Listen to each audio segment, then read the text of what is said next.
हरे राम राम राम हरे हरे, हरे कृष्ण कृष्ण कृष्ण हरे हरे.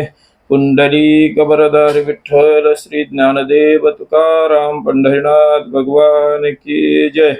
माऊली ज्ञानेश्वर महाराज, जगद्गुरु तुकाराम महाराज, शांती ब्रह्म एकनाथ महाराज की जय.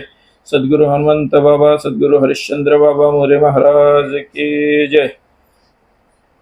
नमामि सद्गुरु शांतम सच्चिदानंद विग्रहम पूर्ण ब्रह्मपरानंद ईशमानंदी वल्लभम. मज हृदयी सद्गुरु जेणे तारिलो हा संसार पुरो, म्हणून विशेष अत्यादुरु विवेकावरी. कैवल्य साम्राज्य चक्रवर्ती प्रपंत सद्गुरु संतश्रेष्ठ माऊली ज्ञानेश्वर महाराज यांना वंदन करून श्री ज्ञानेश्वरी आणि त्यांच्या सहित सकल वारकरी साहित्यावर नितांत श्रद्धा असणाऱ्या आपल्या सर्व वारकरी बंधू भगिनींना सप्रेम जय हरी. श्रावण महिन्याच्या निमित्तानं ज्ञानेश्वरी या विषयाच्या संबंधानं काही वाक्सेवा ईश्वराच्या चरणी, भगवान ज्ञानेश्वर महाराजांच्या चरणी घडावी या पवित्र उद्देशानं आपण सगळेजण भेटतो आहोत. त्या प्रवचनमालेचा आजचा 4था भाग आहे. आज एकादशी आहे. वारकरी संप्रदायामध्ये एकादशीला अनन्यसाधारण असं महत्त्व आहे. त्या निमित्तानं एकादशीच्या आपल्या सगळ्यांना खूप खूप मनस्वी शुभेच्छा.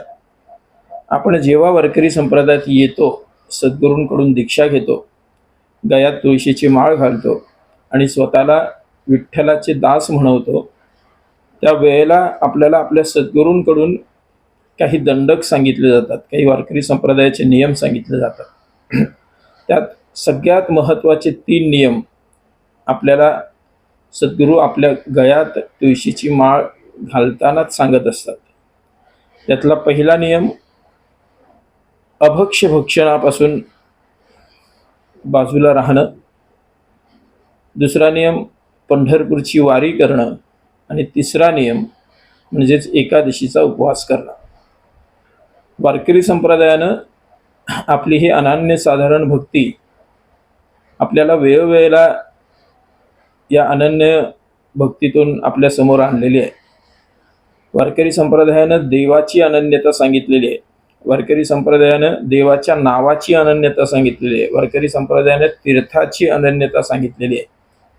या जगामध्ये देवाची कितीही रूपं असली तरी आम्हाला एक विटेवर उभा राहिलेल्या विठ्ठलाच्या रूपाशिवाय दुसरं काही आवडत नाही.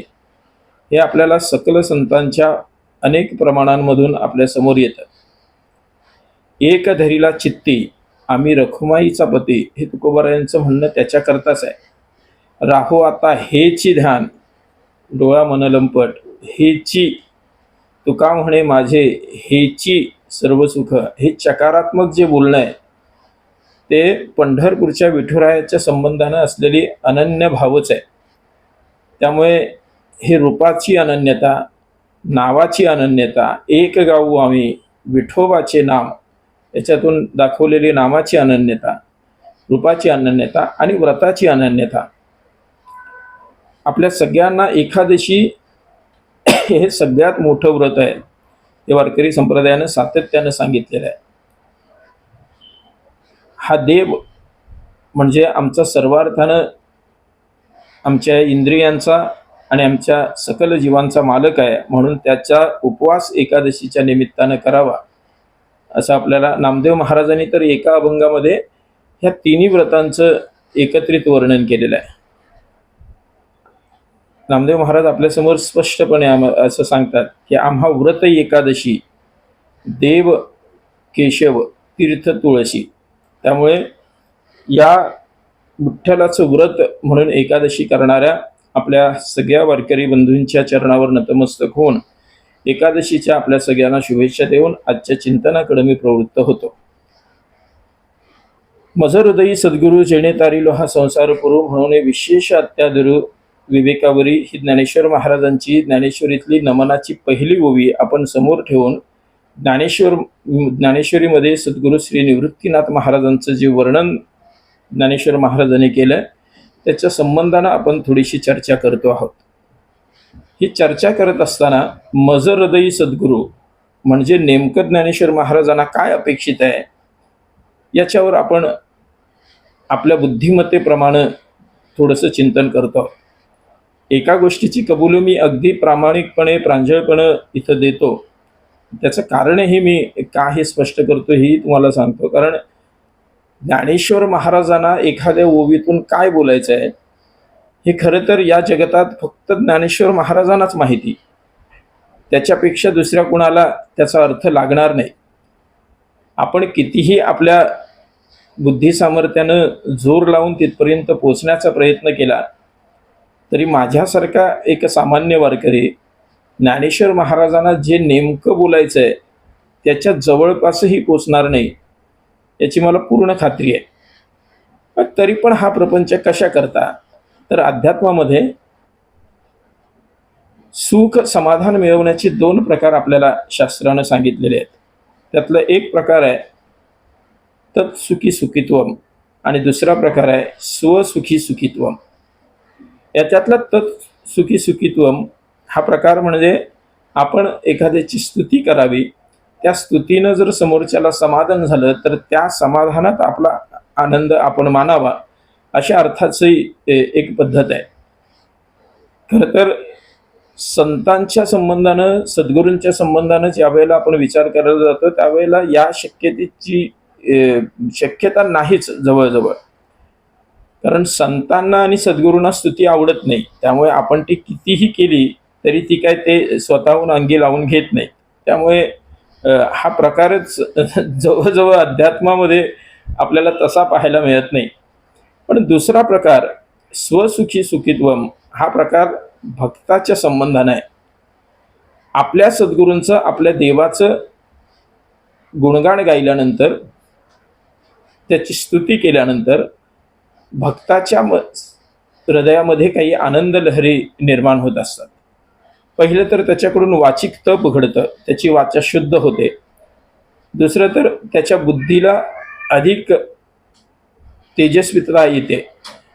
आणि सगळ्यात महत्त्वाचं म्हणजे संतांचं आणि सद्गुरूंचं वर्णन केल्यामुळे आपल्या मनाला, आपल्या हृदयाला, आपल्या अंतःकरणाला सुख मिळतं, समाधान मिळतं. श्रावण महिन्यामध्ये हेच सुख समाधान थोडंसं ह्या ज्ञानेश्वरीच्या माध्यमातून आपल्याला मिळावं या एकमेव उद्देशानं हा प्रपंच माझा सुरू आहे. त्यामुळे ज्ञानेश्वर महाराजांना नेमकं काय बोलायचं आहे हे आपण कितीही आपल्या बुद्धी सामर्थ्यानं व्यक्त करण्याचा प्रयत्न केला तरी ज्ञानेश्वर महाराजांच्या अर्थाच्या जवळपासही आपला अर्थ पोचणार नाही याची मला पूर्ण कल्पना आहे, मला पूर्ण जाणीव आहे.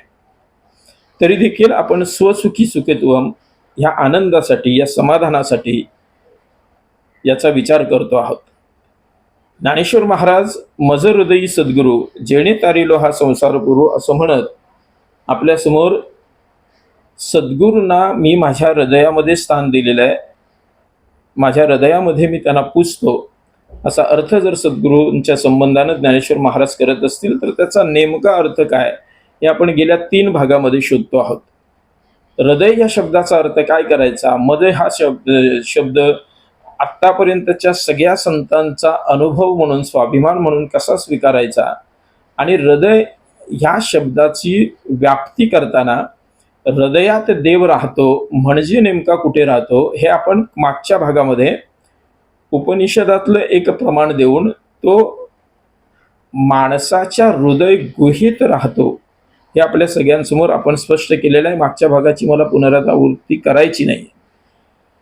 पण ते सगळं करून झाल्यानंतर मी एक अर्थ या सगळ्याचा इथपर्यंत येऊन लावला की माणसाच्या हृदयात देव राहतो म्हणजे माणसाच्या चित्तात देव राहतो आणि देवानं जर चित्तात येऊन राहावं किंवा सद्गुरू चित्तात राहतात तर सद्गुरूंनी जर चित्तात येऊन राहावं असं वाटत असेल तर आपल्याला चित्तशुद्धी अत्यंत महत्त्वाची आहे. त्याच्याकरता चित्तशुद्धी म्हणजे काय याच्याकडे आपण, या विचाराकडे आपण प्रवृत्त झालो होतो.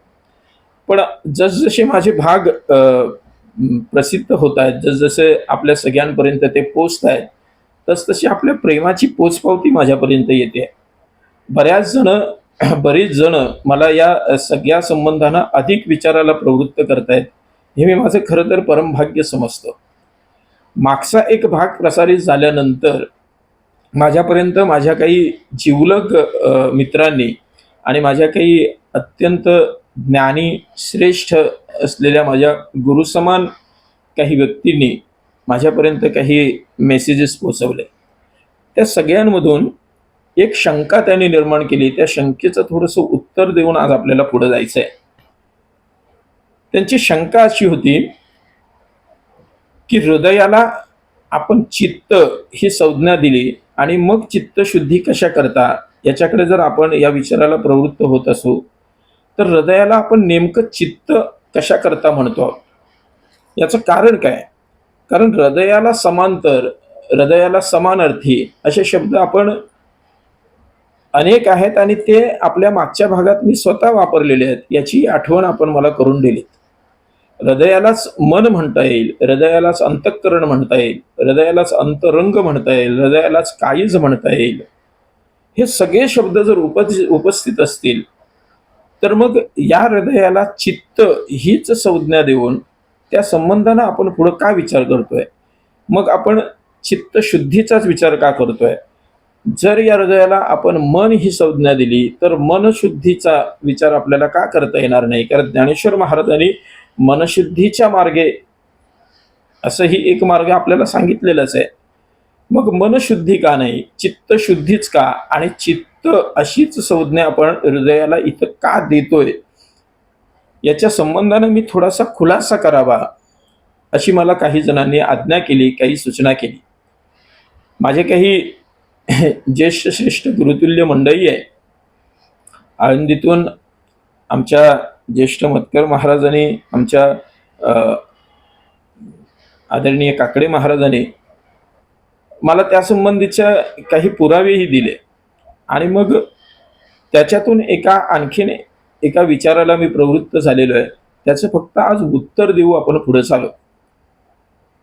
हृदय ह्या शब्दाला समानार्थी शब्द जर आणखीन मन, अंतरंग, अंतःकरण असे सगळे जर शब्द असतील तर आपण इथं हृदय ह्या शब्दाचा अर्थ फक्त चित्त असा का घेतला असा प्रश्न आहे. त्याच्याकरता थोडंसं सविस्तर अगदी पुढच्या 5-10 मिनिटांमध्ये मी हा विषय उरकतो. मुळात हे चित्त, अंतःकरण, हृदय हे मानवी शरीरामध्ये कसं काम करतं याचे काही वैज्ञानिक आणि काही अध्यात्मशास्त्रीय पुरावेही आपण देऊन गेलेलो. त्याचाच थोडा विस्तार करताना मी असं म्हणेन की मानवी देहाला संवेदना होतात. त्या संवेदना आपल्या पंच इंद्रियांमुळे, पंच ज्ञानेंद्रियांमुळे होतात. आपल्याला ज्या संवेदना करून देणारी जी इंद्रिय आहेत त्या इंद्रियांना ज्ञानेंद्रिय असं म्हणतात आणि अशी 5 ज्ञानेंद्रिय आपल्या सगळ्यांच्या शरीरामध्ये आहेत. आता मी त्याचा विस्तार करत नाही कारण हे काही फार सविस्तर बोललं पाहिजे असं नाही. ती ज्ञानेंद्रिय कुठली आहे, त्याने काय ज्ञान होतं आपल्या सगळ्यांना माहिती आहे. माझा मुद्दा थोडासा मी जलद गतीनं पुढे जातो. या ज्ञानेंद्रियानं आपल्याला काही विषयांची किंवा ह्या भौतिक सुखांची म्हणा काही संवेदना होत असतात. पण ह्या 5 ज्ञानेंद्रियाच्या पलीकडं आपल्याला काही संवेदना करून देणारं एक कोणता तरी अवयव आपल्या प्रत्येकाच्या शरीरामध्ये आहे. जो अवयव आपल्याला दिसत नाही, आपल्याला जाणवत नाही, पण तो प्रचंड मोठ्या प्रमाणात कार्यरत असतो. त्याला अंतःकरण असं म्हणतात. अगदी हल्लीच्या भाषेत, हल्लीच्या सोप्या इंग्रजी भाषेत सांगायचं झालं तर आपण त्याला इंट्युशन होणं असं म्हणतो. प्रत्येक माणसाला ते होत असतं कधी ना कधीतरी. कुठल्या ना कुठल्या तरी संबंधानं एखादी गोष्ट घडली की माणूस म्हणतो मला वाटलंच होतं असं होणार आहे. हे नेमकं वाटणं म्हणजे कुठं होतं, आपल्याला त्याची जाणीव होते म्हणजे नेमकं काय होतं. आणखीन इंग्रजी भाषेमध्ये त्याला एक शब्द आहे, सिक्स्थ सेन्स असं त्याला म्हणतात. माणसाचा सिक्स्थ सेन्स हे इंग्रजी भाषेतलं शब्द आपल्याच पंच ज्ञानेंद्रियांवरून आलेला असावा. कारण 5 ज्ञानेंद्रिय आणि त्या 5पेक्षाही आपल्याला कसली तरी संवेदना करून देणारा म्हणून तो 6वा. हे इंग्रजीमध्येच म्हटलंय असं नाही, आपल्या ज्ञानेश्वरीतच त्याचा उल्लेख आहे, आपल्या भगवद्गीतेतच त्याचा उल्लेख आहे. आपण काल त्या श्लोकाचा विचार करून गेलो. मनःषष्ठानी इंद्रियानी प्रकृती स्थानकर्ष. हे आपण काल आत्माच हृदय गुहेत राहतो हे त्या आत्म्याची जागा निश्चित करताना ह्या श्लोकावर आपण काल चर्चा करून गेलो. मन षष्ठानी इंद्रियानी, मन हे 6वं इंद्रिय आहे. ते 6वं काय आहे तर 5 ज्ञानेंद्रिय आपल्याला ज्याची ज्याची संवेदना करून देतात त्याच्या पलीकडे जाऊन एक संवेदना करून देणारं जे आहे त्याला अंतःकरण, त्याला मन असं म्हणतात. हे अंतःकरण आपल्याला वेगवेगळ्या संदर्भानं काही जाणीव करून देत असतं. एखादी गोष्ट घडणार आहे तर त्याच्या संबंधानं आपल्याला अचानक भीती वाटू लागते, आपल्याला अचानक थोडंसं घाबरल्यासारखं होतं, आपला जीव थोडासा गुदमरल्यासारखं होतं. या सगळ्यालाही वैज्ञानिक परिभाषेत त्याला आता वेगवेगळी नावं विज्ञानानं दिलेली आहेत. कधी रक्तदाब कमी होतो, कधी रक्तदाब वाढतो. पण हे सगळं का होतं याची आध्यात्मिक परिभाषा असं सांगते की त्या संबंधानं आपल्या जीवाला कुठेतरी हुरहुर लागते. अमुक अमुक एक गोष्ट होणार आहे याची जाणीव आपल्याला व्हायला लागते. आणि मग असं झालं की माणसाला आपोआप आपल्या जवळची आपली जिवलग मंडळी आठवायला लागते. अमुक एक माणूस बरा असेल ना, त्याला काही झालं तर नसेल ना, ही काळजी जी वाटायला लागते ना, ही सगळी विचारधारा आपल्या अंतःकरणामध्ये सुरू असते. आणि हेच अंतःकरण आपल्याला आणखीन काही वेगवेगळ्या पद्धतीनं आपल्या समोर येतं. हे अंतःकरण वेगवेगळ्या कार्यप्रणालीने वेगवेगळ्या संज्ञा घेऊन आपल्या सगळ्यांच्या समोर उभं राहतं. एकच अंतःकरण पण त्या वेगवेगळ्या रूपानं आपल्या सगळ्यांना साक्षीभूत होत असतं. संत चरणरस गुरुवर्य बाबा त्यांच्या कीर्तनामध्ये अनेक वेळेला सांगायचं की एकच माणूस जसा वेगवेगळ्या नात्यांच्या रूपानं आपल्या सगळ्यांच्या समोर ओळखीला येतो ना, तसं हे अंतःकरण आहे. एकच व्यक्ती पण तो कोणाचा तरी बाबा असतो, एकच व्यक्ती पण तो कोणाचा तरी भाऊ असतो, कोणाचा तरी मुलगा असतो, कोणाचा तरी काका होतो, कोणाचा तरी मामा होतो, कोणाचा तरी आजोबा होतो. म्हणजे एकाच व्यक्तीची ओळख त्याच्या संबंधानं येणाऱ्या कुटुंबातील वेगवेगळ्या माणसांना वेगवेगळ्या संज्ञेनं जशी असते तसं या अंतःकरणाच्या बाबतीत आहे. हे अंतःकरण वेगवेगळ्या संज्ञांनी आपल्या सगळ्यांच्या समोर उभं राहतं. माणूस व्यवहारामध्ये वागत असताना त्याची जी कर्तव्य आहेत त्या कर्तव्यावरून त्याचं नातं ठरत असतं. मुलाच्या संबंधाने तो जेव्हा कर्तव्य करतो तेव्हा तो बाबा ठरतो. आपल्या पत्नीच्या संबंधाने जेव्हा तो कर्तव्य करतो तेव्हा तो नवरा ठरतो. आपल्या आई वडिलांच्या संबंधाने जेव्हा तो कर्तव्य करतो तेव्हा तो मुलगा ठरतो. हे सगळी जसं आहे तसंच अंतःकरणाच्या संबंधाने आहे. त्याचं कर्तृत्व, त्याची कार्यप्रणाली याच्यावरून त्या अंतःकरणाचे वेगवेगळे भाग आपल्या समोर येतात, वेगवेगळ्या संज्ञा आपल्या समोर येऊन थांबतात. याचा खूप छान विचार आद्यगुरु शंकराचार्यांनी त्यांच्या तत्वबोध या ग्रंथामध्ये केलेला आहे. जगद्गुरु आद्य गुरु शंकराचार्य आपल्यासमोर तो विचार मांडताना असं म्हणतात की अंतःकरण कोणत्या कोणत्या कार्यात मग्न झाल्यानंतर त्याला काय काय संज्ञा प्राप्त होतात हे खूप छान पद्धतीने ते सांगतात. आद्यगुरु शंकराचार्य असं म्हणतात, संकल्प विकल्प कामत, संकल्प विकल्प आत्मक मन, निश्चयात्मक बुद्धी, अहंकर्ता अहंकार आणि चिंतन करता इति चित्तम, अशी हे 4 अंतःकरणाचेच भाग आद्यगुरु शंकराचार्यांनी आपल्या समोर ठेवले. मी परत सांगतो, संकल्प विकल्प आत्मक मन. अंतःकरण ज्या वेळेला संकल्प विकल्प करायला लागतं, करू नको करू, करू नको करू, असं ज्या वेळेला अंतःकरणामध्ये भाव निर्माण होतो तेव्हा त्याला मन अशी संज्ञा आहे. एक आपण फक्त भगवद्गीतेच्या संबंधाने विचार करायला गेलो तर आजही भगवद्गीतेचा जो काही मॉडर्न अर्थ सांगतात तो मॉडर्न अर्थ सांगताना बरेच जण त्याचा अर्थ असं करतात की श्रीकृष्णानं केलेला उपदेश हा अर्जुनाला नाही तर प्रत्येकाच्या मनाला केलेला उपदेश आहे. अर्जुन हे प्रत्येक माणसाचं प्रतिनिधित्व करणारे एक पात्र भगवद्गीतेत उभं केलेलं आहे असा त्याचा अर्थ सांगितला जातो. मग अर्जुनाला केलेला उपदेश हा मनाला केलेला उपदेश असा का अर्थ लावला जातो? त्याचं कारण एकच, कारण ते प्रतिनिधित्व करणारा अर्जुन जेव्हा कुरुक्षेत्रामध्ये उभा राहतो तेव्हा त्याचं अंतःकरण संकल्प विकल्पामध्ये अडकलेलं असतं. मी युद्ध करू की नको करू याच्या संबंधानं अर्जुनाच्या मनात द्वंद्व सुरू आहे. युद्ध केलं तर लोक कदाचित पुढे नाव ठेवतील की राज्य मिळावं म्हणून आपल्याच नातलगांबरोबर युद्ध केलं. युद्ध नाही केलं तर जे आपलं हक्काचं आहे ते आपल्याला मिळत नाही. मग काय करू? माझ्या समोर माझेच नातलग उभे आहेत, माझेच गुरुजन उभे आहेत. युद्ध करू नको करू? मग भगवान श्रीकृष्णानं त्याच्या मनातलं द्वंद्व काढून टाकलं. म्हणजे संकल्प विकल्प अवस्थेत अडकलेलं अर्जुनाचं अंतःकरण म्हणून तिथं केलेला बोध हा मनाला केलेला बोध आहे असं आपण म्हणतो. म्हणजे अंतःकरणाची एक अवस्था, करू नको करू. अगदी साध्या साध्या गोष्टींमध्ये एखादा शहरात राहणारा माणूस सकाळी उठला, ऑफिसला जायची वेळ झाली, तो म्हणाला आज ऑफिसला जावं. दुसऱ्या क्षणाला मनात आलं नाही जाऊ दे, आज नको जाऊ, आराम करूया, बाहेर पाऊस पडतोय फार, आजचा एक दिवस आराम करू. नंतर तो थोड्या वेळानं तो म्हणतो जाऊ आराम करून तरी काय होणार आहे, काम केलंच पाहिजे, उठा ऑफिसला चला. म्हणजे ऑफिसला जावं न जावं याच्याकरता संकल्प विकल्प अंतःकरण करायला लागलं की त्याला मन अशी संज्ञा आहे.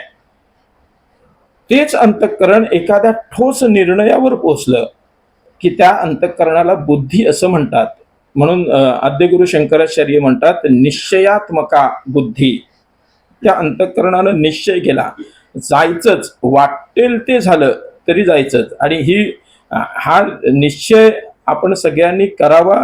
हे अंतःकरणाचं काम म्हणजेच बुद्धी आहे. म्हणून आपण व्यवहारामध्ये साधारणतः असं म्हणतो की ज्याची निर्णय क्षमता जास्त आहे तो जास्त यशस्वी होतो. कारण एखादी गोष्ट करायचीच ठरवली की मग त्याच्या मागे ध्येय वेळ होऊन जाणं हे अंतःकरणाची बुद्धी आपल्याला शिकवत असते. आपण एखादी गोष्ट करावी की न करावी या द्वंद्व मनन स्थितीत अडकलो, आपलं अंतःकरण मन झालं. आपल्या अंतःकरणानं एकदा ठरवलं की आता ही गोष्ट करायचीच. तुम्ही नामदेव महाराजांचं एक प्रमाण आहे, देह जावो अथवा राहो पांडुरंगी दृढ भावो. म्हणजे काय वाटेल ते होऊ द्या, पण आपण हाती घेतलेल्या ध्येयापासून परत फिरायचं नाही. हा भाव मनात निर्माण होणं ही बुद्धीच आहे. म्हणून बऱ्याच वेळेला असं म्हणतात की देव काही माणसाला मारायला येत नाही, की देव काही माणसाला तारायलाही येत नाही. प्रत्यक्ष देव येत नाही, कधीच येत नाही. गंमत अशी आहे, देवानं आपल्याला मारायला यावं असं जर आपल्याला वाटत असेल तर आपल्याला किमान रावण किंवा किमान कंस व्हावं लागतं. तेवढी खरं तर माणसाची योग्यता नाही. मग जोपर्यंत आपण किमान रावण होत नाही, किमान कंस होत नाही, तोपर्यंत देव आपल्याला मारायला येत नाही. आणि देवानं आपल्याला तारायला यावं असं वाटत असेल तर आपल्याला किमान ज्ञानोबाराय तुकोबाराय व्हावं लागेल. तेही आपल्या हातात नाही. म्हणजे देव प्रत्यक्षात सगुण रूपानं आपल्याला तारायलाही येत नाही आणि देव आपल्याला मारायलाही येत नाही. मग देव माणसाला तारतो, देव माणसाला मारतो. याचा अर्थ काय? याचा अर्थ एवढाच आहे, ज्याला तारायचं आहे त्याला देव सद्बुद्धी देतो आणि ज्याला मारायचं आहे त्याला देव दुर्बुद्धी देतो. बस एवढंच. एखाद्या माणसाला देवाला तारायचं आहे संकटातून, देव त्याला सद्बुद्धी देतो. त्या सद्बुद्धीचा वापर करून तो त्या संकटातून मुक्त होतो, म्हणजे देव त्याला तारून नेतो. एखाद्याला देवाला मारायचं आहे तर देव त्याला दुर्बुद्धी देतो. त्या दुर्बुद्धीच्या वापरानं तो स्वतःच त्याच्यातून उद्ध्वस्त होत असतो, देव त्याला तारून नेत नाही. म्हणजे माणसाला देवानं तारून नेणं म्हणजे त्याला बुद्धी देणं एवढंच आहे. म्हणून तुकोबारायांनी एका ठिकाणी अशी प्रार्थनाही केलेली आहे, दुर्बुद्धी ते मना कदा नुपजो नारायणा.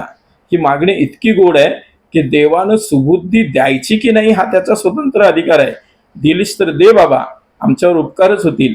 पण नाही देता आली सुबुद्धी तर किमान दुर्बुद्धी ते मना कदा नुपजो नारायणा. हे तुकोबारायांचं अगदी स्पष्ट आहे. कशा करता चिंतन चाललंय आपलं? माणसाची बुद्धी हीच त्याला तारते. माणसाचं अंतःकरण जेव्हा एका ठोस निर्णयावर पोचतं तेव्हा तेच माणसाचं अंतःकरण बुद्धी झालेलं असतं. माणसाचं अंतःकरण संकल्प विकल्प करायला लागलं, माणसाचं अंतःकरण मन झालेलं असतं. माणसाच्या अंतःकरणात हे सगळं मी करतोय असा अहमपणा जर आला तर तो अहंकार ठरतो. इतक्या सोप्या व्याख्या आहेत. चित्ताची व्याख्या काय मी थोडीशी पुढे सांगतो, पण त्याच्या अगोदर आपल्याला हे स्पष्ट समजून घ्यावं. चित्ताची व्याख्या थोडी राखून ठेवतोय कारण आपल्याला हा संबंध जोडायचा आहे की हृदय म्हणजे चित्त. इथं आपण का संबंध जोडतोय हे आपल्याला स्पष्ट करायचं आहे. पण हेच अंतःकरण आपल्या समोर मन, बुद्धी, चित्त आणि अहंकार या 4 पद्धतीने येतं असं आपल्याला शास्त्र सांगतं, असं आपल्याला अध्यात्म सांगतं. हे होतं का? तर होतं. मी मगाशी जसं उदाहरण देऊन गेलो की एकच व्यक्ती जशी वेगवेगळ्या नातेसंबंधानं आपल्या सगळ्यांच्या समोर येते, तसंच हे अंतःकरण वेगवेगळ्या कार्यप्रणालीवरून काही संज्ञा स्वीकारत असतं. ते सद्गुरू चैतन्य महाराज एक खूप गोड दृष्टांत देतात. तो दृष्टांत थोडासा तुमच्यासमोर मांडतो. माझ्या वेगळ्या भाषेत मांडतो, पण मूळ तो सद्गुरू चैतन्य महाराजांकडूनच आलेला दृष्टांत आहे, त्यांच्याकडूनच मी श्रवण केलेला दृष्टांत आहे. महाराज सांगतात तो भाग थोडासा बाजूला, मी थोडंसं माझ्या पद्धतीनं सांगतो. एक वारकरी त्याच्या मनात आलं की आपण कुंभमेळ्याला जावं. वारकरी तसा या बाबतीत अगदी ठाम असतो की वारी करावी तर पंढरपूरचीच वारी करावी. आणि महिन्याची नित्यवारी करणारे असे असंख्य वारकरी आजही पंढरपूरच्या आळंदीच्या वाटेवर चालताना आपल्याला नित्यानं दिसतात. शुद्ध एकादशीला पंढरपूरला, वद्य एकादशीला आळंदीला, हा त्यांचा नित्याचा नियम आहे. जवळजवळ सर्वसंग परित्याग त्यांनी केलेलाच असतो. काही कसली अपेक्षा नसते, सोबत काही घेऊन जात नाहीत. कुठेतरी एखादं भांडं काहीतरी दिवसाला खायला मिळालं तर त्याच्यात ते घ्यावं, अन्नप्रसाद देवाचा प्रसाद म्हणून ते खावं. नाहीच मिळालं एकाच दिवशी तर कुठल्या तरी ओढ्या नदीचं पाणी प्यावं आणि त्याच्यावर आपला जीवन व्यतीत करावं. अशा आशयानं सर्वसंग परित्यागाच्या जवळ पोचलेली ही वारकरी मंडळी नित्यानं आपल्याला पंढरपूर आळंदीच्या वाटेवर दिसत असतात. यातलाच एक वारकरी एक दिवस असं त्याच्या मनात आलं की आपण कुंभमेळ्याला जावं. 12 वर्षातून एकदा भरलेला कुंभमेळा आता नाशिकमध्ये येतोय पुढच्या वर्षी की काहीतरी, तिथं जावं आपण म्हणून तो वारकरी निघाला. पंढरपूरचा वारकरी कुंभमेळ्यामध्ये सहभागी झाला. कुंभमेळ्यात गेल्यानंतर तिथं काय घेऊन जाणार? सर्व संघ परित्याग केलेला, एक भांडं आपल्या बरोबर घेऊन गेला. पण पंढरपूरची जशी सवय होती या वारकऱ्याला तशी कुंभमेळ्याची सवय नाही. गडबड झाली आणि त्याच्याकडं असलेलं भांडं त्याच्याकडून हरवलं. आता काय करावं? एकूण ती एक आपली संपत्ती, भांडं, त्याच्यातच आपलं सगळं काही चालायचं. काय करायचं? म्हणून त्यानं विचार केला, जाऊन पोलीस स्टेशनला तक्रार करू. माझं जेवणाचं ताट हरवलं म्हणून तक्रार करू. त्याच्या लक्षात असं आलं की आपण पोलीस स्टेशनला गेलो आणि माझं ताट हरवलं म्हणून तक्रार करावी तर पोलीस काही आपल्याला उभे करणार नाहीत. उलट कदाचित एखादा बांबूचा प्रसाद देऊन आपल्याला घरी पाठवतील. हे कशाला उगाच नको त्या व्याप मागे लागून घ्यायचे. पण त्यातल्या त्यात त्याने विचार केला की कंप्लेंट तर करायला पाहिजे, तक्रार तर करायला हवी, कारण ते मिळाल्याशिवाय आपल्याला काहीच पुढचं सगळं साध्य होणार नाही. म्हणून तो पोलीस स्टेशनला गेला आणि वारकऱ्याने अशी तक्रार नोंदवली कुंभमेळ्यामध्ये की माझं सर्वस्व चोरीला गेलं. आता कुंभमेळ्यात एखादा भगव्या वस्त्रातला एखादा साधू जेव्हा समोर येऊन माझं सर्वस्व चोरीला गेलं असं म्हणतो, त्यावेळेला पोलिसांना दखल घेणं अगदी दखलपात्र आहे. कारण सध्या कुंभमेळ्यात भगवं वस्त्र घालून जाणाऱ्यांकडे जितकी संपत्ती आहे तितकी जगातल्या एखाद्या यशस्वी उद्योजकाकडेही नाही, हे दुर्दैवानं सत्य आहे. त्याच्यामुळे पोलिसांचे कान टवकारले, म्हणाले बाबा तुमचं काय काय हरवलं? ते बाबाने यादी दिली. तो म्हणाला माझं जेवणाचं ताट हरवलं, माझा पाणी पिण्याचा तांब्या हरवला, माझी झोपायची उशी हरवली आणि माझी पावसापासून संरक्षण करणारी माझी छत्री हरवली. 4 गोष्टी त्याने हरवल्याची यादी दिली. ताट हरवलं, तांब्या हरवला, उशी हरवली, छत्री हरवली. पोलीस म्हणाले बसा इथं, थोड्या वेळात शोधून आणून देतो. कुठं झाली चोरी म्हणून त्यांनी काही चौकशी केली. आता चोरी कुठं झाली ह्याच्यावरून ती कुणी चोरी केली असेल इथपर्यंतची यंत्रणा आपली फार मोठी आहे या देशातली. पोलिसांनी ते लगेच ओळखलं, तिथे गेले, त्या ताट ज्याने चोरलं होतं त्याच्याकडून ते ताट मिळवलं, बाबांना आणून दिलं. त्या महात्म्याच्या हातात ते ताट पडल्याबरोबर त्याला आनंद झाला, जसं काही सगळं आपली धनदौलत मिळाल्याचा आनंद समाधान त्याच्या चेहऱ्यावर आलं. आणि नाचत नाचत विठ्ठलाचं गुणगान करत करत तो वारकरी पोलीस स्टेशन मधून बाहेर निघाला. एवढ्यात पोलीस अधिकाऱ्याने आवाज दिला, बाबा जाता कुठं, थांबा, अजून बाकीच्या 3 वस्तू मिळायच्या आहेत तुमच्या. तुमचं ताट हरवलं, तुमचा तांब्या हरवला, तुमची छत्री हरवली, तुमची उशी हरवली, त्यातली फक्त ताटच तुम्हाला मिळालंय, थांबा घाई करू नका, बाकीच्या वस्तू शोधून आणतो. वारकरी दादा म्हणाला, साहेब सगळं मिळालं, सगळं मिळालं, काही राहिलं नाही. माझा तांब्याही मिळाला, माझं ताटही मिळालं, छत्रीही मिळाली, उशीही मिळाली. पोलीस म्हणाले असं कसं मिळालं? वारकरी दादाने दिलेलं उत्तर फार महत्वाचं आहे, आपल्याला ते महत्वाचं आहे इथं. वारकरी म्हणाला, हे माझं ताट आहे, ह्याच्यामध्ये मी प्रसाद घेतो, तो प्रसाद भक्षण करतो, त्यावेळेला हे माझं ताट होतं. मला जेव्हा झोप येते तेव्हा हेच ताट मी पालथी घालतो, माझ्या उशाला घेतो, मी झोपतो, म्हणजे ही माझी उशी झाली. मला जेव्हा तहान लागते तेव्हा याच ताटामध्ये कुठल्या तरी ओढ्याचं, कुठल्या तरी नदीचं पाणी मी घेतो, ते पाणी मी प्राशन करतो. हेच हेच ताट माझं तांब्या झालं. आणि जेव्हा पाऊस येतो त्यावेळेला हेच ताट पालथी करून मी माझ्या डोक्यावर ठेवतो, पावसापासून माझं संरक्षण करतो, ही माझी छत्री झाली. म्हणजे एकच ताट, जसं ताट होतं, तांब्या होतं, छत्री होते, उशी होते, तसं एकच अंतःकरण संकल्प विकल्प करायला लागलं की मन होतं. एकच अंतःकरण ठाम निश्चयावर पोचलं की बुद्धी होते. एकच अंतःकरण, पण त्याच्यामध्ये मीपणा निर्माण झाला की अहंकार होतं. आणि एकच अंतःकरण ते देवाच्या सद्गुरूंच्या संबंधानं स्मरण करायला लागलं, त्याला आठवायला लागलं, त्याचं चिंतन करायला लागलं की ते चित्त होतं. चित्त याची संज्ञा करताना आद्यगुरु शंकराचार्यांनी चिंतन करता इति चित्तम असा शब्द वापरलेला आहे. जो चिंतन करतो, जो स्मरण करतो, जो आठवतो, त्याला चित्त म्हणा. आता आपण आपला मुद्दा इथे येऊन थांबलाय की इथं मज हृदयी असा जर शब्द ज्ञानेश्वर महाराजांनी वापरला असेल तर त्या हृदयाची परिभाषा आपण चित्त अशीच का केली, अंतःकरण अशी का नाही केली? कारण एक अंतःकरण अशी संज्ञा जर आपण लावली तर आपल्याला ज्या ध्येयापर्यंत पोचायचं आहे ते ध्येय आपल्याला गाठता येत नाही. त्याला काहीतरी सविस्तर माहिती त्याची असावी लागते का नाही? अगदी साधं उदाहरण द्यायचं तर एखाद्या माणसाच्या घरी जायचं झालं तर त्याचा पत्ता आपल्याला असावा लागेल की नाही आपल्याकडे? तर तो पत्ता मिळाला तरच आपण त्याच्या घरापर्यंत पोहोचू शकतो. त्या गावच्या एका शाळेमध्ये एक शिक्षक गेले, ते परीक्षा तपासायला यायचे पूर्वीचे शिक्षक. ते उभे राहिले आणि गावातल्या विद्यार्थ्यांना विचारायला लागलं. एका विद्यार्थ्याला उठवलं, त्याने विचारलं राहतो कुठे? त्या विद्यार्थ्यानं उत्तर दिलं वडाच्या झाडासमोर. आता गावी काही पत्ते बित्ते असा काही प्रकार नसायचा, त्या विद्यार्थ्यालाही काही फारसं माहिती नाही, त्याने उत्तर दिलं वडाच्या झाडासमोर. एवढ्यावरून खरं तर त्या प्रश्न विचारणाऱ्याच्या लक्षात यायला हवं होतं, पण तोही जास्त आगाव असावा कदाचित.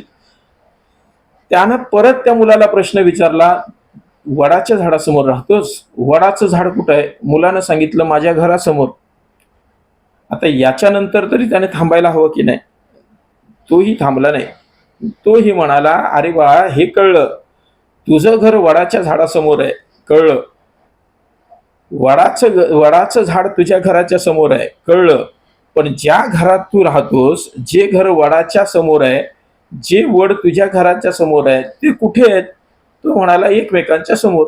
काय उत्तर पुढे देता सांगा? असं ढोबळ उत्तर देऊन चालत नाही. आपल्याला तिथपर्यंत पोचायचं असेल तर ते सविस्तरपणे आपल्या समोर आलं पाहिजे. मुंबई शहरात राहणाऱ्या एखाद्याला आपण विचारलं तू राहतोस कुठं, तर त्याने नुसतं मुंबई सांगितलं तर कुठं शोधता? त्याला शोधता येत नाही. मुंबईतल्या कुठल्या विभागात, त्या विभागामध्ये कुठल्या एखाद्या रस्त्याचं नाव असतं, त्या रस्त्याचं नाव सांगावं लागतं. त्या रस्त्याच्या नावानंतर ज्या बिल्डिंगमध्ये राहतो त्या बिल्डिंगचं नाव, त्या बिल्डिंगच्या नावानंतर कितव्या मजल्यावर राहतो आणि त्या मजल्यावरच्या कितवी नंबर रूममध्ये राहतो, हे जसं सविस्तर सांगावं लागतं, तसं मज हृदयी सद्गुरू असं म्हटल्यानंतर रुस्त अंतःकरणात असं म्हणून चालणार नाही. कारण अंतःकरणाचे परत 4 विभाग शास्त्राने केलेलेच आहेत. मन आहे, बुद्धी आहे, चित्त आहे, अहंकार आहे. याच्यापैकी कुठं राहतो? नुसतं अंतःकरण बोलून चालणार नाही. या चौघांपैकी तो कुठं राहतो याचाही विचार करावा लागेल. एकाचा विचार केला तर मनात देव राहतो असं जर आपण म्हणायला गेलो, देव म्हणा, सद्गुरू म्हणा किंवा आत्मचैतन्य म्हणा, आता काही शब्द, काही अर्थसंगती त्याच्या संबंधाने आपण जोडू शकतो. आपलं आत्मचैतन्य, आपला सद्गुरू मनात राहतो अशी जर संज्ञा आपण वापरली तर मनाचं कार्य हे संकल्प विकल्प करणार आहे. आणि सद्गुरू ज्या अर्थी तिथं राहायला आलेले आहेत त्या तिथे संकल्प विकल्पाच्या फार पुढे गेलेलं आहे. संकल्प विकल्प म्हणजे सद्गुरूंना मनात बसवावं की न बसवावं याच्या संबंधानं विचार, तो विचार तर ठाम झालेलाच आहे, म्हणून तर सद्गुरू तिथे येऊन राहिलेले आहेत. त्याच्यामुळे संकल्प विकल्प करणारं मन, या मनात सद्गुरू राहतात असा थेट अर्थ आपल्याला इथं त्या संबंधानं जोडता येत नाही. बुद्धीमध्ये देव राहतो का? आता वास्तविकता मनातही देव राहतो, बुद्धीतही राहतो, पण इथं आपल्याला हृदयाचा अर्थ चित्त काय करायचं आहे एवढंच आपलं चिंतन चालू आहे. बुद्धीमध्ये देव राहतो का असा जर विचार करायचा, सद्गुरू राहतात का किंवा देव राहतो का असा जर आपल्याला विचार करायचा असेल, तर बुद्धीचं काम निश्चय करणं असं आहे, आणि आपल्या हृदयात आपल्याला देवाला साठवायचा हा निश्चय आपला झालाच आहे. तो जन्मोन जन्म झालाय, म्हणून तर जन्म जन्मांतरी देव आपल्या सगळ्यांच्या, सद्गुरू आपल्या सगळ्यांच्या हृदयामध्ये राहत आहेत. म्हणजे बुद्धी हा अर्थही तितकासा संयुक्तिक, ही संज्ञा ही तितकीशी संयुक्तिक इथं वाटत नाही. अहंकाराच्या संबंधानं बोलाल तर अहंकार असण्याचं कारणच नाही, कारण हे हृदय हे आम्ही देवाला कधीच समर्पित करून टाकलेलं आहे, आणि ते समर्पण केल्यानंतरच जर देव तिथे येऊन, सद्गुरू तिथे येऊन राहत असतील, तर मग त्याच्यातला मीपणा राहिलाच कुठं.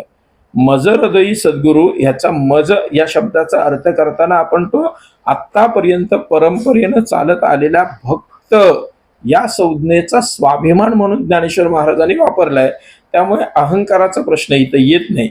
उरलं सुरलं एक चित्त, आणि या चित्ताचं काम आहे, या चित्ताचं कार्य आहे स्मरण करणं, आठवण करणं, सातत्यानं त्याच्या संबंधानं चिंतन करणं, आणि हेच काम आपण सद्गुरूंच्या संबंधानं करत असतो.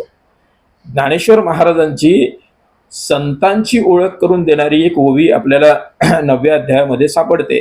ज्ञानेश्वर महाराज असं म्हणतात, हारपले आपण पै पावे, ते संता ते पाहता गिवसावे, म्हणून वाणावे ऐकावे तेची सदा. आपण सातत्यानं सद्गुरूंचं किंवा संतांचं, संत आणि सद्गुरू हा एकच शब्द आपण आत्ता आपल्या समोर आहे, या सद्गुरूंचं स्मरण आपण वाणावे, त्यांना त्यांच्या संबंधानं बोलावं. कशा करता? वाणावे ऐकावे, त्यांच्या संबंधानं ऐकावं. कशा करता? वाणावे ऐकावे तेची सदा. कशा करता? तर ज्ञानेश्वर महाराज सांगतात, हारपले आपण पै पावे, आपलं जे हरवलेलं आहे ते आपल्याला ते शोधून देतात. आणि आपलं नेमकं काय हरवलंय याचा जर आपण विचार करायला गेलो, तर जन्म जन्मांतरी ज्या देवाचे भक्त म्हणून आपण पुन्हा पुन्हा त्या देवाकडून हा जन्म मागून घेतलाय, आपण याचं चिंतन दुसऱ्या भागामध्ये करून दिलोय, मला पुनरावृत्ती करायची नाहीये.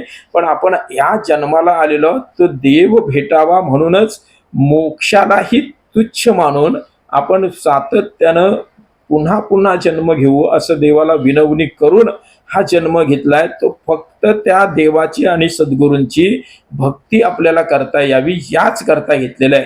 पण प्रत्येक जन्मामध्ये मायेच्या प्रभावामुळे मागच्या जन्मात आपण जे केलं ते आपण विसरून जातो, आणि त्याची मागच्या जन्माची आपण मागच्या जन्मामध्ये, मागच्या अनंत जन्मामध्ये भक्त होतो याचं स्मरण करून देतात ते संत, ते सद्गुरू. आणि ते स्मरण करून देण्यासाठी त्या सद्गुरूंना आपण ज्या हृदय गुहेत बसवायचं त्याला चित्त अशी संज्ञा आपण दिली. कारण त्या चित्ताचं काम स्मरण करणं आहे, त्या चित्ताचं काम आपल्याला सातत्यानं आठवण करून देणं आहे, आणि ते आठवण आपल्याला सद्गुरू करून देत असतात. थोडंसं वेळेचं गणितही आपल्याला जुळवावं लागतं, ते जुळवण्याचा आपण प्रयत्न करतो आहोत. त्यामुळे सद्गुरू चित्तात बसतात, हृदय गुहेत बसतात. त्या हृदय गुहेला आपण चित्त ही संज्ञा दिली, त्याचं हेच कारण की आपल्याला त्याचं स्मरण, आपल्याला त्याचं चिंतन, आपल्याला त्याची आठवण करून देणारं कोण असेल तर ते चित्त आहे, आणि चित्त ते काम करत असतं. म्हणून मज हृदयी सद्गुरू हे म्हणताना त्या हृदयाला आपण संज्ञा चित्त ही दिली, ही या एकाच कारणाकरता आपण दिलेली आहे. मग आता हे चित्त आपण देवाच्या चरणी समर्पित करावं, देवाच्या चरणी व्हावं, म्हणून त्या चित्ताची शुद्धता अत्यंत गरजेची आहे. या विचाराकडे आता आपण याच्या पुढे प्रवृत्त होत आहोत. चित्त समर्पणानं देव भेटतो का? तर चित्त समर्पणानंच देव आणि सद्गुरू आपल्याला भेटत असतो, अन्यथा भेटत नाही. देव असो किंवा आता हे काय आहे, देव आणि सद्गुरू या दोघांच्याही संबंधानं मागे एक प्रमाण आपण देऊन गेलोय. पुन्हा पुन्हा ते आपल्या वारकरी संप्रदायाच्या बोलण्याच्या प्रघातानुसार सातत्यानं हा देव शब्द येतो खरा तोंडात, पण आपल्याला तेच चिंतन सद्गुरूंकडं सातत्यानं लागतं. कारण पुन्हा मी त्या प्रमाणाचा उल्लेख करून जातो. दोन प्रमाण आपल्या सगळ्यांच्या समोर आहेत की हा सद्गुरू म्हणजेच आमचा देव आहे. माझ्या विठोबाचा कैसा प्रेम आपणची देव होय गुरु. जसं अंतःकरण त्याच्या कार्यप्रणालीनुसार कधी कधी मन बुद्धी चित्त अहंकार होतं, तसा हाच देव त्याच्या कार्यप्रणालीनुसार आपल्यासमोर सद्गुरू म्हणून येतो आणि आपल्या सगळ्यांचा तो उद्धार करून जातो. हे आपण पाहिलेलंच आहे. त्याच्यामुळे या सद्गुरूची भेट, या देवाची भेट ही चित्त समर्पणानंच होते. हे आपल्याला अशी प्रमाणं अनेक पाहायला मिळतात. एक एकनाथ महाराजांचं प्रमाण, तुकोबारायांचं प्रमाण, नामदेव महाराजांचं प्रमाण, नेवबारायांचं प्रमाण, ही सगळी प्रमाणं जर आपण पाहिली, कारण वारकरी संप्रदायाचं मत म्हणजे या संतांची प्रमाणं हेच झालं. ज्ञानेश्वर महाराजांचं प्रमाण तर आपण ज्ञानेश्वरीच्या रूपानं पाहतोच आहोत. त्याच्यानंतर ज्ञानेश्वर महाराजांच्या समकालीन असणाऱ्या नामदेव महाराजांपासून त्याच्यानंतर झालेल्या एकनाथ महाराजांनी, तुकोबारायांनी आणि ती परंपरा नेवबारायांपर्यंत जी आपण मानतो, त्या सगळ्या संत परंपरेनं आपल्याला काय सांगितलंय हेच आपल्यासाठी सगळ्यात सर्वात श्रेष्ठ आहे. त्यामुळं चित्त समर्पणानंच सद्गुरू मिळतात, चित्त समर्पणानंच देव मिळतो, ह्या सगळ्या संतांच्या प्रमाणामधून आपल्याला पाहायला येतं. एक अत्यंत ओळखीचं प्रमाण वारकऱ्यांच्या म्हणजे एकनाथ महाराजांचं आपल्या सगळ्यांच्या समोर असणारं प्रमाण आहे. अवघे चित्रैलोक्य आनंदाचे आता चरणी जगन्नाथा चित्त ठेले. एकनाथ महाराजांनी अगदी स्पष्टपणे सांगितलं, या संसारामध्ये आम्हाला एकमेव आनंद लाभला, त्याचं कारण आम्ही आमचं चित्त देवाच्या पायावर ठेवलं. आता ह्याला बरीच प्रमाण आहेत. एकनाथ महाराजांचं आणखीन एक प्रमाण, देवा माझे मन लागो तुझे चरणी संसार व्यसनी पडू नदी. आता इथं मनी हा शब्द असला तरी तो अंतःकरणाच्या चित्ताचा भाग आहे. पुन्हा पुन्हा आपण त्याचं विच्छेदन करण्याची गरज नाही. तुकाराम महाराजांची प्रमाणं बघायची झाली तर, माझे चित्त तुझे पायी मिठी पडली पंढरी राया. माझे चित्त तुझे पाया मिठी पडली पंढरी राया. आपण हे काकड्याच्या अभंगामध्ये नेहमी हा अभंग म्हणतो. त्यामुळे माझे चित्त तुझे पाया, हे मिठी मारायचीच असेल भक्तानं तर देवाच्या पायाला मारावी. हे आपण अनेक वेळेला ऐकलेलं आहे. त्यावेळेला तुकोबारायांचं प्रमाण, माझे चित्त तुझे पायी, चित्त देवाच्या पायावर समर्पित करणारी वारकरी संतांची फक्त प्रमाण देऊन जातोय, त्याचा विस्तार करत नाही. कारण आपल्याला चित्त समर्पणानंच देवाचे चरण, सद्गुरूंचे चरण मिळतात, याच्याकरता ही प्रमाण आपल्या समोर ठेवतो. तुकाराम महाराजांनी तर अगदी अभिमानानं एका ठिकाणी असं सांगितलंय की, नारायण ऐसा सखा काय जगाचा लेखा. जसं आता हा अभिमान बघा संतांनी दोघांच्या संबंधानं मांडलेला आहे. ज्ञानेश्वर महाराज सद्गुरूंच्या संबंधानं म्हणताना असं म्हणतात, श्रीगुरु सारिका असता पाठीराखा इतरांचा लेखा कोण करी. आणि तुकोबाराय म्हणतात, नारायण ऐसा सखा काय जगाचा लेखा. म्हणजे देव आणि सद्गुरू आपल्या पाठीशी असतील तर इतर जगाची काळजी करण्याची आपल्याला गरज नाही. याच अभंगाच्या पुढच्या चरणात तुकोबाराय म्हणतात, या सख्याला आम्ही आमचं केलं कसं, चित्त वित्त हेवा समर्पण राहो देवा. काय काय देवाच्या चरणावर व्हायचं, समर्पण राहो देवा. काय काय व्हायचं, चित्त वित्त आणि हेवा. हेवा म्हणजे पुन्हा अहंकार किंवा आणखीन काही त्याची अर्थसंगती असेल ती. वित्त म्हणजे आपल्याकडे जे काही असेल धनसंपत्ती ती. आणि चित्त हे महत्वाचं. चित्त वित्त हेवा समर्पित राहो देवा, तुकोबारायांची भाषा. किंवा तुकोबारायांचं आता आपण प्रमाण देऊन गेलो तेच पुन्हा, माझे चित्त तुझे पाया मिठी पडली पंढरी राया. नामदेव महाराजांचं तर आणखीन एक इतकं गोड प्रमाण आहे की, चित्त देवाच्या चरणी लावावं, सद्गुरूंच्या चरणी लावावं. म्हणजे नेमकं काय करावं हे स्पष्ट करताना नामदेव महाराज एका ठिकाणी असं म्हणतात, दुडीवर दुडी सखीशी गोष्ट करी चित्त दुडीवरी ठेवून या.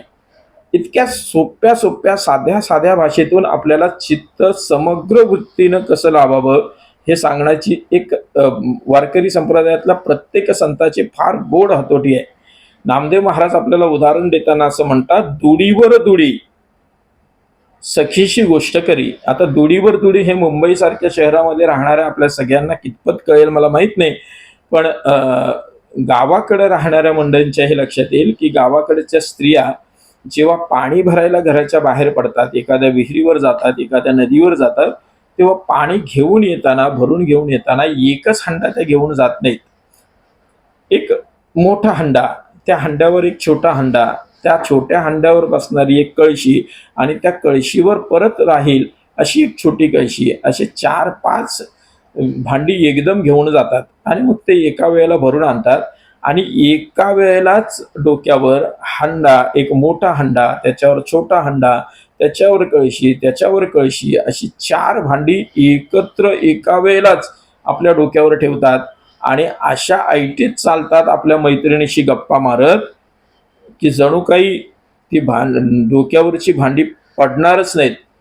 नामदेव महाराज त्याचं वर्णन करतात, दुडीवर दुडी सखीशी गोष्ट करी. पण नामदेव महाराज त्यातलं गमक ओळखून आहेत. नामदेव महाराज म्हणतात, चित्त दुडीवरी ठेवून या, सखीशी गोष्ट करी. गोष्ट खरी, कुठली गोष्ट खरी? सखीशी गोष्ट करी ही गोष्ट खरी. आपल्या मैत्रिणीशी ती गप्पा मारते हे खरं आहे, पण मैत्रिणीशी जरी गप्पा मारत असले तरी तिचं चित्त एकाग्र झालंय ते दुडीवरी, म्हणजे आपल्या डोक्यावर असलेल्या भांड्यांवर. तसं नामदेव महाराज म्हणतात, या संसारामध्ये आपण राहिलो, या व्यवहारामध्ये आपण राहिलो, व्यवहारातल्या सगळ्या गोष्टी केल्या, संसारातल्या लागणाऱ्या सगळ्या गोष्टी केल्या, तरी ते एक फक्त कर्म म्हणून करावं. चित्त जसं तिचं दुडीवरी तसं आपलं देवावरी राहिलं पाहिजे. हे चित्त एकाग्र करण्याची फार मोठी पद्धत नामदेव महाराजांनी सांगितली. पण चित्त देवाला समर्पित केलंच पाहिजे हा भाव नामदेव महाराजांच्या या उदाहरणातूनही, या प्रमाणातूनही आपल्या सगळ्यांच्या समोर येतो. नंतर निवोबारायांनी हीच प्रमाण आपल्या सगळ्यांच्या समोर ठेवली. पायी चित्त हे राहिले ब्रह्मरूप पै झाले, निवोबारायांची भाषा आहे. माझे चित्त देवाच्या पायी राहिलं, सद्गुरूंच्या पायी राहिलं, ब्रह्मरूप झालो, असं निवोबारायांची भाषा आहे. किंवा चित्ताचे चिंतनी, मनाचे मनने, जीवीचे जीवनी कृष्ण वाचे, ही एक भाषा निवोबारायांची आहे. चित्ताचे चिंतने, परत किती गोड संबंध सगळेजण जोडतात. चित्ताचं लक्षण काय? चिंतन, म्हणून निवोबाराय म्हणतात चित्ताचे चिंतने. मनाचं लक्षण काय? संकल्प विकल्प, मनन करणं, म्हणून मनाचे मनने. जीवीचे जीवने, आमच्या जीवाचं जीवन काय आहे? कृष्ण वाचे. मग तिथं कृष्ण देवरूपानं घ्या किंवा अर्जुनाच्या नजरेतला सद्गुरू सखा हा कृष्ण घ्या, कोणतीही अर्थसंगती तिथं लावा. तात्पर्य काय? सद्गुरू भेट, ईश्वर भेट ही चित्त समर्पणाशिवाय होत नाही. आणि जर आपल्याला या चित्तात सद्गुरूंना आणून बसवायचं असेल तर आपल्याला या चित्ताची शुद्धता ही अत्यंतिक गरजेचं आहे. हे आपल्याला मान्यच करावं लागेल. अगदी छोट्या छोट्या गोष्टींमधून हे आपल्याला खरं तर दिसून येतं. आता पुढच्या महिन्यामध्ये आता काही 15-20 दिवसांवर गणपती येऊन राहिलेले आहेत. गणेश उत्सव येतोय. गणेश उत्सव आला की आपल्या सगळ्यांची एक लगबग सुरू होते. गणपती येणार म्हटल्यानंतर ज्या ज्या घरात गणपतींचं आगमन होणार असतं त्या त्या घरामध्ये काय लगबग सुरू होते एकदा जरा वाकून पहा. ज्या घरात गणेशाला आणून विराजमान करायचं आहे त्या खोलीची साफसफाई, तिथली रंगरंगोटी, तिथं काही जळमट बसली असेल तर ती बाहेर काढा. जळमट नसतील तरी पुन्हा त्या भिंतीला रंग मारा, तिला सजावट करा. हे सगळं कशा करता? कारण गणपतीला आणून तिथं बसवायचं आहे म्हणून. मग एक पार्थिव मूर्ती असलेला गणेश येऊन जिथं विराजमान आहे त्या खोलीची जर आपण इतकी काळजी घेतो, इतकी ती खोली आपण सजवतो, ती नीटनेटकी करतो, ती शुद्ध करतो, तर निर्गुण निराकार ईश्वर तत्व सगुण साकार होणार आहे सद्गुरूंच्या रूपानं. आणि ते आत्मरूपानं जर आपल्या हृदयात, आपल्या चित्तात येऊन रामणार आहे, विराजमान होणार आहे, तर ती चित्त शुद्धी नको का? एवढा साधा प्रश्न आहे. ती चित्तशुद्धी पाहिजेच, कारण चित्त शुद्ध असल्याशिवाय सद्गुरू तिथे येत नाहीत, सद्गुरू तिथं विराजमान होत नाहीत. याचाही थोडासा अर्थ सांगून जातो. देव येतो, सद्गुरू येतात म्हणजे ते काही बाहेरून कुठून येऊन तिथं राहतात असाही त्याचा अर्थ नाही. ते असतात तिथंच, फक्त आपल्याला साक्षी रूपानं आपल्या समोर आपल्याला ते साक्षीभूत होत नाहीत. आपण मगापासून मला वाटतं 4 भाग हा विचार करत आलेलो आहोत की आपल्या हृदयात देव आहेच, आपल्याला त्याचं स्मरण करायचं आहे. आपण मगाशी म्हणून गेलो की नाही, हरपले आपण पै पावे. हा आत्मा, हे सद्गुरू, हा देव अंश रूपानं आपल्या सगळ्यांच्या हृदयात आहेच. आपण बऱ्याच वेळेला हे प्रमाण मागच्या 3 भागात देऊन गेलोय. ममई वंशो जीवलोके, म्हणजे आपण सगळेजण जर ईश्वराचा अंश आहोत, तर ईश्वरी अंश कुठेतरी आपल्यामध्ये बसलाय, तो हृदय गुहेत आहे, म्हणजेच तो चित्तात आहे. तो काही बाहेरून आणायला लागत नाही. मग चित्त शुद्धी करायची म्हणजे नेमकं काय करायचं, तर तो ईश्वर, तो सद्गुरू जो आपल्या हृदय गुहेत आहे, चित्तेत आहे, तो आपल्याला साक्षीभूत व्हावा याच्याकरता काही साधना करायच्या. ह्या साधना करणं म्हणजेच चित्तशुद्धी आहे. कारण एक आहे बघा, चित्तशुद्धी कशाने होते याचाही काही आपल्यासमोर शास्त्रीय परिभाषा आपल्यासमोर अगदी स्पष्ट करून दिलेली आहे. चित्त आपल्या सगळ्यांच्या साठी चित्तशुद्धीची अत्यंतिक गरज आहे. ती कशाने होते ते सांगताना असं शास्त्र आपल्याला सांगतं, आहार शुद्धो सत्वशुद्धी, सत्वशुद्धो ध्रुवा स्मृती, स्मृतिर्लब्धे सर्व ग्रंथीनाम विप्रमोक्ष. अगदी सोपं आहे. आहार शुद्धी, पहिल्यांदा आहार शुद्धी असावी. आहार शुद्धीने काय होतं, सत्वशुद्धी होते. सत्वशुद्धीने काय होतं, ध्रुवा स्मृती, स्मृती आपली जागृत होते. आणि स्मृतिर्लब्धे, स्मृती आपली चांगली झाली की काय होतं, सर्व ग्रंथीनाम विप्रमोक्ष. याचा अर्थ परत तिथंच जोडतो बघा. हारपले आपण पै पावे, ही मी ओवी जी सांगून गेलो ना, याच्याकरता ही ओवी फार महत्वाची आहे. आपला विषय स्पष्ट करायला ही ओवी आपल्याला जास्त सहाय्यक ठरणार आहे. हारपले आपण पै पावे, मग आपलं काय हरवलंय, आपण आपली स्मृती हरवून बसलोय. आपणच देव आहोत ही स्मृती जी आहे ना, ती स्मृती आपण हरवून बसलेलो आहोत. एखाद्या माणसाला तुम्ही सहज म्हणा तू तर देव आहेस, त्याला पटत नाही. तो म्हणतो, काय म्हणता, तो असतो देवच. तत्वमशी या महावाक्याचा बोध होण्याकरता सद्गुरूंची कृपा फार महत्वाची आहे. ती लवकर होत नाही. म्हणजेच काय, आपण देव आहोत, आपण देवाचा अंश आहोत हे आपण विसरलो, आणि त्याची स्मृती जाग होणं फार गरजेचं आहे. ती स्मृती कशाने जागी होते, तर ती चित्तशुद्धीनेच होते असं आपल्याला शास्त्र सांगतं. आहार शुद्धो सत्वशुद्धी, सत्वशुद्धो ध्रुवा स्मृती, स्मृतिर्लब्धा सर्व ग्रंथीनाम विप्रमोक्ष. सगळ्यांचा नाश होतो, बाकी सगळ्या गाठी सुटून जातात. बघ ते काय आहे, 18व्या अध्यायामध्ये भगवान श्रीकृष्णानं जे ज्ञान अर्जुनाला दिलं, ते ज्ञान ग्रहण करून करून करून अर्जुनाची स्थिती काय झाली, या स्थितीचा जर आपण विचार करायला गेलो तर 18व्या अध्यायात भगवान श्रीकृष्णाला अर्जुन असं सांगतो, नष्टो मोहा स्मृतिर्लब्धा तत्प्रसादाम मयाच्युत स्थितोसी गत संदेह करिसे वचनम तव. अर्जुनाची भाषा 18व्या अध्यायात आहे. अर्जुन देवाला सांगतो, स्थितोसी गत संदेह करिसे वचनम तव. आता माझ्या मनातला सगळा संदेह निघून गेलेला आहे, आता मी तेच करेन काय जे तू सांगशील. पण कधी, हे कधी झालं, त्याची 2 कारणं अर्जुनानं भगवान श्रीकृष्णाला सांगितली. जे देव सांगेल तेच करण्याची बुद्धी अर्जुनाच्या मनात कधी झाली, त्याच्याकरता 2 गोष्टी घडाव्या लागल्या. अर्जुनानं त्या गोष्टी सांगताना 2 गोष्टी आपल्याला सांगितल्या. नष्टो मोहा स्मृतिर्लब्धा तत्प्रसादान मयाच्युत. तुझ्या प्रसादाने हे माझ्या आयुष्यात घडलं, तुझ्या कृपेने माझ्या आयुष्यात हे घडलं. पण काय घडलं, पहिला माझ्या मोह गेला आणि माझी स्मृतिर्लब्धा, माझी स्मृती मला परत आली.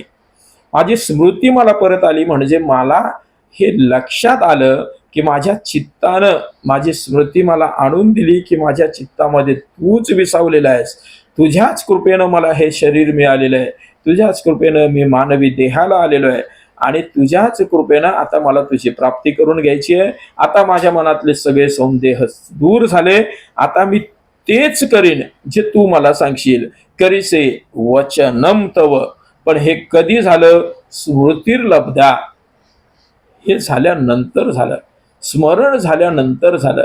मग स्मरण होणं, स्मरण करून देणं हे चित्ताचं काम आहे. ते चित्तानं केलं आणि ते स्मरण करून देण्याकरता काही गोष्टी आपल्याला पूर्वीच्या पुसून काढायला लागतील.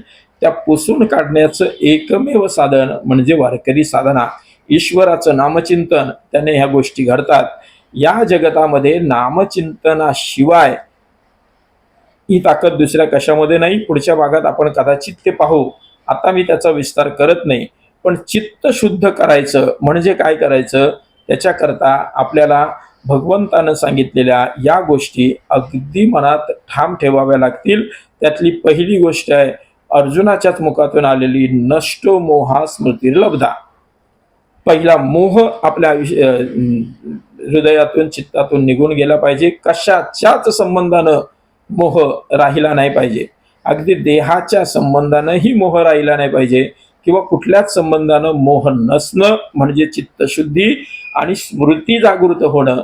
आपण कोण आहोत, कशा करता आलेलो आहोत, मनुष्य देह आपल्याला कशाला मिळालाय, या सगळ्याच्या संबंधानं आपल्यावर अनंत जन्मात झालेले भक्तीचे संस्कार अतिशय तेजस्वीपणे पुढे आले पाहिजेत. म्हणजे चित्त शुद्ध झालं पाहिजे. हे चित्त शुद्ध होणं अत्यंतिक गरजेचं आहे. याच्याकरता काही आंतरिक साधना आहेत, काही बाह्य साधना आहेत. या सगळ्याच्या सगळ्या आपल्याला कराव्या लागतील. आंतरिक साधना जास्त महत्त्वाच्या आहेत बाह्य साधनांपेक्षा. कारण का? त्याचं कारणही सांगून जातो. कारण देव किंवा सद्गुरू आपण जे आपल्या चित्तात आहेत असं म्हणतोय ते आहेतच. म्हणजे बाहेरून कुठून आणावे लागत नाहीत. किंबहुना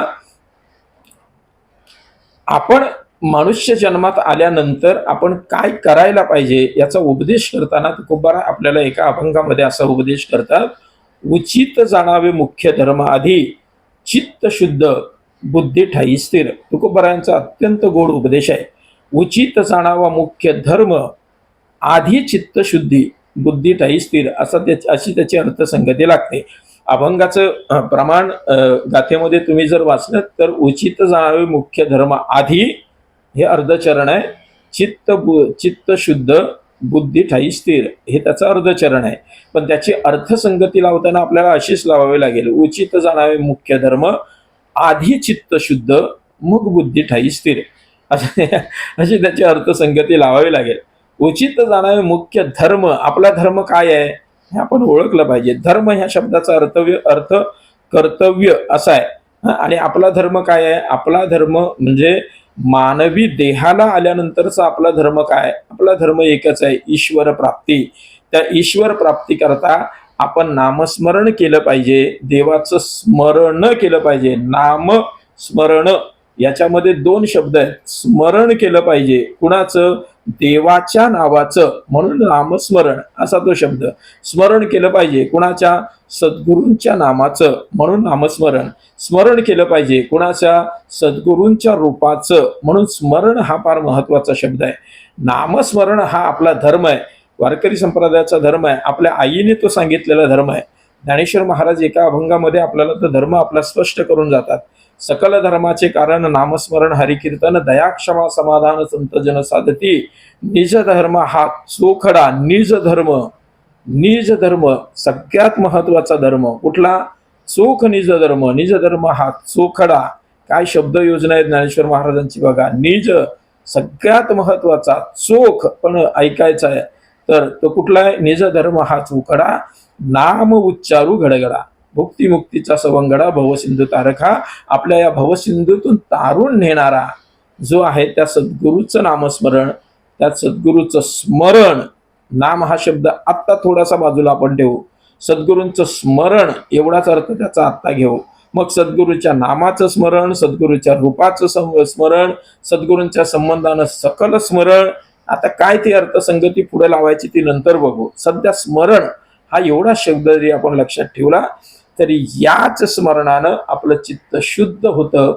ते स्मरण आपल्याला करावंच लागेल. म्हणून तुकोबाराय म्हणतात, उचित जाणावे मुख्य धर्म. आमचा धर्म काय आहे? या संसारातून आम्हाला निघून जायचंय, तरुण जायचंय. याच्याकरता ईश्वर प्राप्ती हा आमचा धर्म असेल तर आधी चित्तशुद्धी हा मार्ग तुकोबारायाने आपल्याला सांगितला. चित्तशुद्ध करावंच लागेल. पण हे चित्तशुद्ध, कारण हेच तुकोबाराय आपल्याला दुसऱ्या एका प्रमाणात सांगतात ना, तुका म्हणे चित्त करारे निर्मळ, येऊनी गोपाळ आहे तिथे. तर तिथं जर देव येऊन राहणार असेल, मगाशी आपण चिंतन करून आलो त्यानुसार, तर आपल्याला चित्तशुद्धी करावी लागेल. पण ही चित्तशुद्धी म्हणजे नेमकं काय? बाहेरच्या अंगानं चित्तशुद्धी वेगळी, आपण आतल्या अंगानं अंतरचित्तशुद्धी, आतल्या अंगानं चित्तशुद्धी कशी करायची हे पाहतो.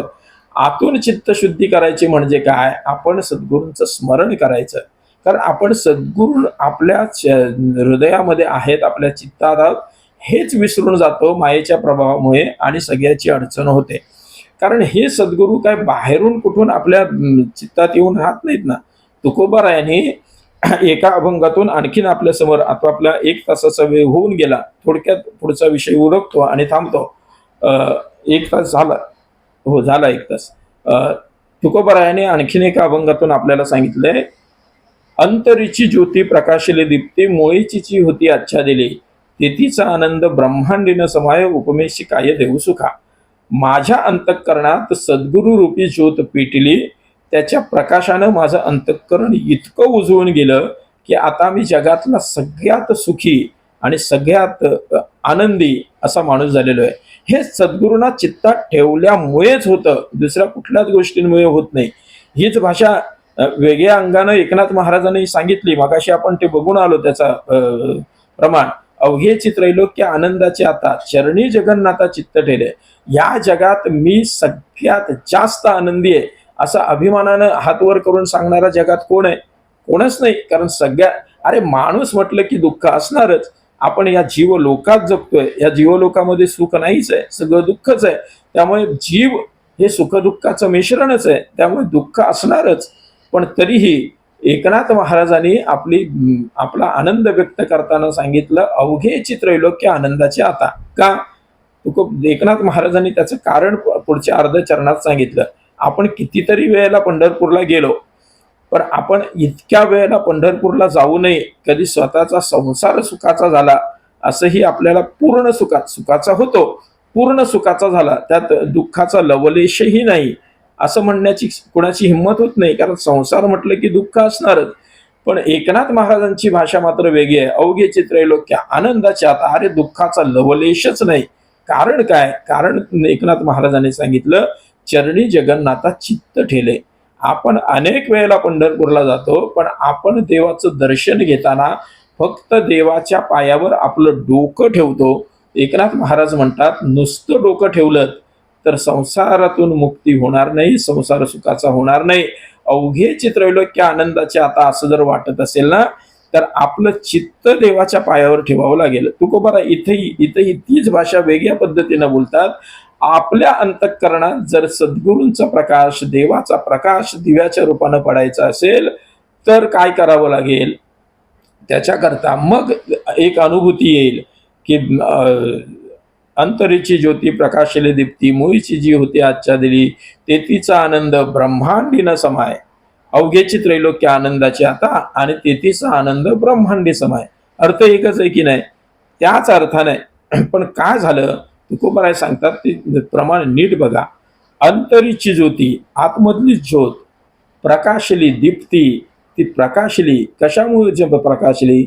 सद्गुरूंमुळे प्रकाशली असं ती म्हणावं लागेल. चैतन्य ज्योत सद्गुरूंमुळे प्रकाशली. पण ती प्रकाशताना सद्गुरूंनी कुठून बाहेरून येऊन तो दिवा लावला काय?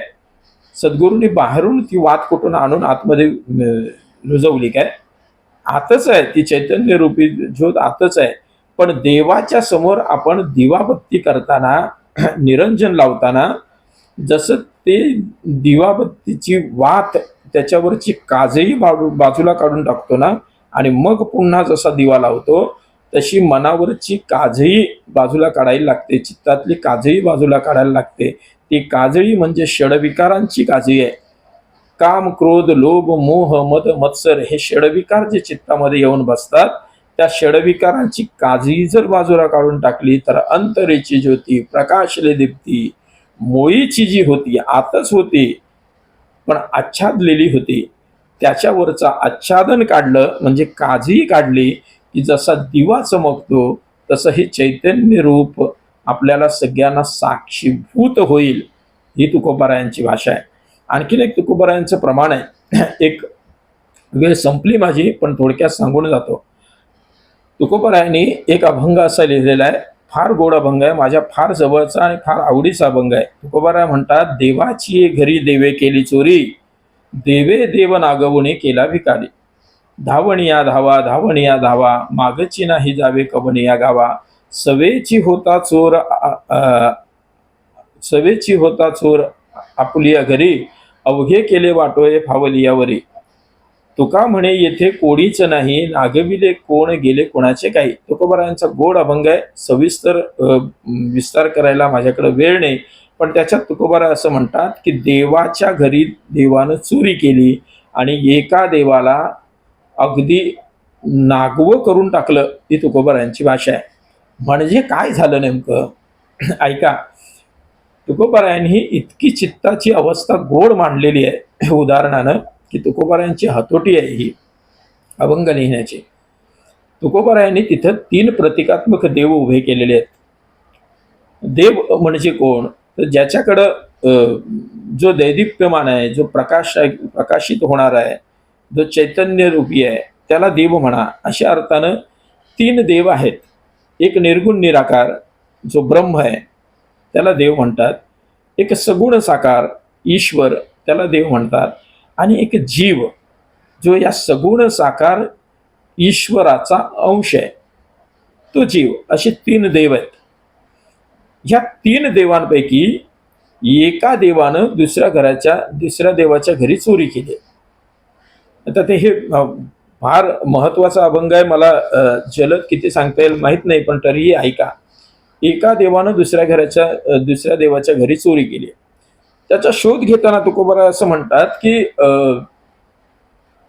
जर निर्गुण निराकार देव ज्याला आपण ब्रह्म म्हणतो तो चोरी करेल का, तो चोरी करणार नाही, किंवा त्याच्या घरीही चोरी होणार नाही, कारण त्याला काहीच नको असतं. त्याच्यामुळे तो कशाला काय चोरी करेल. आणि त्याच्या घरी चोरी म्हणावी तर अर्जुना जिथं काहीच नाही असं त्या ब्रह्माचं वर्णन ज्ञानेश्वर महाराजांनी केलं. मग जिथं काहीच नाही तिथं चोरी कशी होईल. त्यामुळे निर्गुण निराकार ब्रह्म या केसमधून बाहेरच निघाला. त्याच्या घरीही चोरी झाली नाही आणि त्याने कोणाच्या घरीही चोरी केली नाही. उरले 2 देव, एक सगुण साकार ईश्वर आणि एक त्या सगुण साकार ईश्वराचा अंश असणारा जीव. ह्या दोघांपैकी एकाकडे कोणाकडे तरी चोरी झाली आहे. संपत्तीच्या मानानं पाहावं तर सगुण साकार ईश्वर हा ऐश्वर्य संपन्न आहे, त्याच्याकडे चोरी होऊ शकते. पण सामान्य जीव जो आहे, जो ईश्वराचा अंश आहे, त्याला या सगुण साकार ईश्वराकडं ऐश्वर्य संपन्न ईश्वराकडे चोरी करता येणार नाही. कारण हा सगुण साकार ईश्वर जो आहे तो नित्य जागृत आहे, आणि जो नित्य जागृत आहे त्याच्याकडे चोरी होत नाही. त्यामुळे सगुण साकार ईश्वराकडे चोरी झाली नाही, कारण तो नित्य जागृत आहे. मग आपल्या हिताच्या संबंधानं जो झोपेत आहे, जो जागा नाही, असा कोण आहे, तर तो अंश रूपानं का होईना ईश्वर असणारा जीव आहे. त्या जीवाच्या घरी चोरी झाली. चोरी केली कोणी? जीवच जीवाच्या घरी चोरी करणार नाही. ब्रह्म काही जीवाच्या घरी चोरी करायला येत नाही. मग सगुण साकार ईश्वराने ती चोरी केली. म्हणून देवाला तुकोबारायांनी चोर ठरवलेलं आहे. आता ही भाषा अनेक ठिकाणी, धरीला पंढरीचा चोर, किंवा गवळणींच्या भाषेत सांगायचं तर ऐसा पुराण प्रसिद्ध चोर केशव नामयाचा दातार आहे. त्याला सवयच आहे. गोकुळातली त्याच्या सगळ्या गोष्टी आपण ऐकल्या तर देवानं चोरी अगदी लहानपणापासून केलेली आहे, त्याच्यामुळे त्याला सवय आहे ती.